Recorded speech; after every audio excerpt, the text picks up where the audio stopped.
Today, we're plunging into the nightmarish tales of those who vanished without a trace, leaving behind nothing but fear and despair.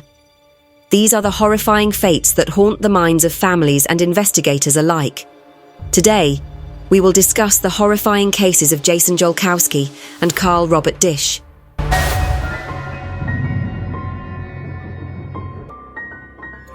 On June 13, 2001, in the seemingly safe neighborhood of Benson, Omaha, a young man named Jason Jolkowski was preparing for what he thought would be an ordinary day. At just 19, Jason was a bright and ambitious young man with dreams of a future in radio broadcasting. Welcome to KIWR The River, where we bring you the hottest hits and latest news. Known for his easygoing nature and friendly demeanor, he was well liked by his peers and cherished by his family. That morning, his boss called unexpectedly, asking him to come in early for a shift at Fazoli's, a popular local Italian restaurant. Eager for the extra cash and driven by his strong work ethic, Jason agreed without hesitation. However, his car was in the shop, so he needed to find another way to get to work. Instead of waiting at home for a ride, Jason decided to meet a co-worker at Benson High Magnet School, a route he had taken countless times before. As he stepped outside around 10:45 a.m., Jason paused to help his younger brother by bringing in the trash cans, an innocuous act that would soon become a heartbreaking memory for his family. His neighbor, Chester Link, saw him heading toward the school, completely unaware that he would be the last person to ever see Jason alive. When the clock struck 11:15 a.m., concern began to grow. Jason's co-worker was waiting for him at the school, but started to panic when he failed to arrive. Minutes turned into half an hour, and anxiety morphed into urgency. She drove to a nearby gas station to call for help, but as the hours passed, Jason's family learned the horrifying news. He was missing. The then 19-year-old was supposed to catch a ride to work. He left his house. Initially, the police were dismissive, categorizing Jason's disappearance as typical teenage behavior, a possible runaway situation. This attitude frustrated Jason's family, who knew him better. He was responsible and dedicated, excited about starting his new job, and would never simply disappear without telling anyone. The initial lack of urgency from law enforcement left the family feeling helpless, desperate to spark a search for their beloved son. When the investigation finally commenced, the community rallied together, determined to find Jason. Ground searches were organized, with volunteers scouring parks and wooded areas, while helicopters hovered overhead equipped with infrared technology. Posters with Jason's photo were plastered across the community, and vigils were held to raise awareness. Despite the efforts, days turned into weeks with no sign of Jason. Hundreds of interviews were conducted, but not a single lead emerged. It was as if Jason had vanished into thin air, leaving behind a haunting void. The case quickly became a focal point for local media, capturing the attention of a community that had once considered their neighborhood a safe haven. A veteran officer described this case as the most baffling he had encountered. How could a young man simply disappear without a trace while walking through a bustling neighborhood in broad daylight? Security cameras were reviewed at the school and surrounding areas, but there was no footage of Jason. No signs of struggle, no witnesses, nothing. The mystery deepened, and the questions grew more urgent. Speculation ran wild. Some believed Jason had been abducted by someone in a vehicle, but who could do such a thing in broad daylight without drawing attention? Friends and family dismissed the notion that he had enemies. Jason was well liked and had a close-knit circle.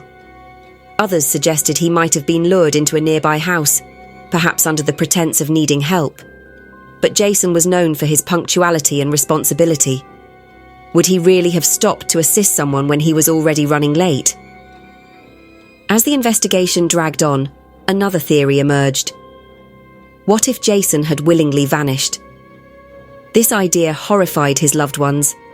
Jason was not the kind of person to abandon his family or his dreams.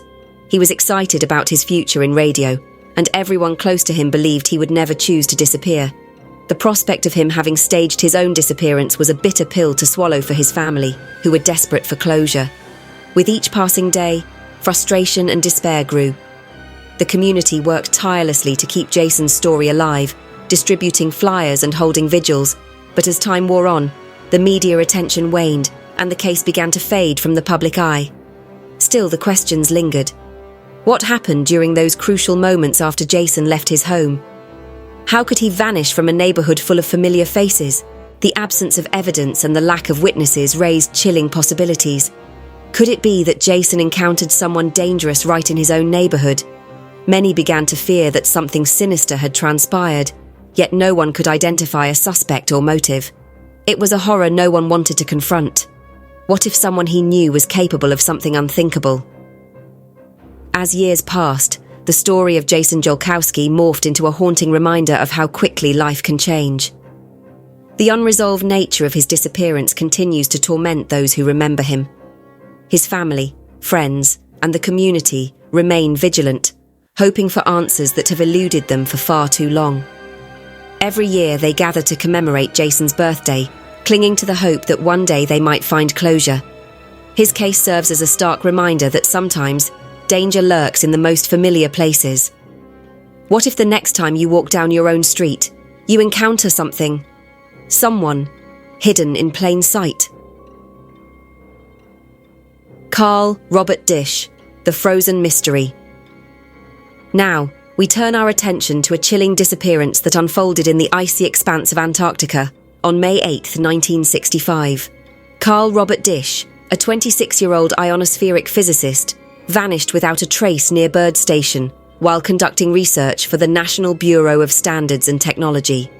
His work involved studying the ionosphere, a critical area of the Earth's atmosphere that affects radio communication. The research was vital to understanding atmospheric conditions, but the harsh environment posed significant risks.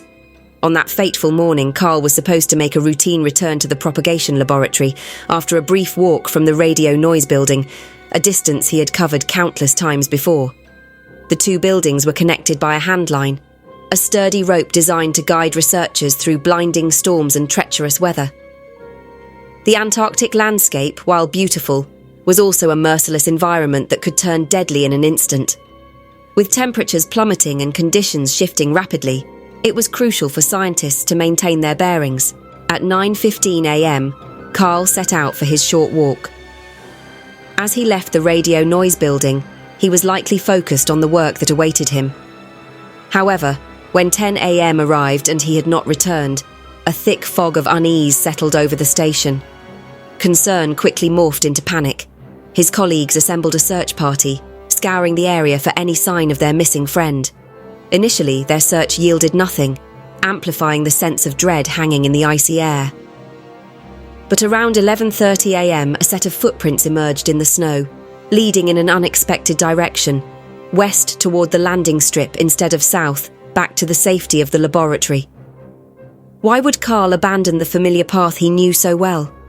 It was as if an unseen force had pulled him off course, drawing him away from the station and into the vast, unforgiving wilderness. As they followed the footprints, the team trudged through the snow, their hearts pounding with a mix of hope and dread. They walked for 4 miles, the bitter cold gnawing at their resolve. But suddenly, the prints just stopped. The atmosphere shifted. A chilling silence enveloped the area. How could someone so experienced, so familiar with this desolate terrain, walk away with such determination only to vanish? The footprints showed no signs of confusion. They indicated purpose, as if he was drawn toward something terrifyingly compelling. After refueling, the search continued, escalating in urgency as the sun dipped below the horizon. But as night fell, snow began to bury the trail, obscuring any hope of finding him. The next day, a broader search ensued, spanning a staggering 35 square miles, yet Carl Robert Dish was nowhere to be found. In this inhospitable landscape, a man had seemingly vanished into thin air, leaving behind nothing but haunting questions. The prevailing theory was that low visibility had disoriented him. However, that explanation crumbles under scrutiny.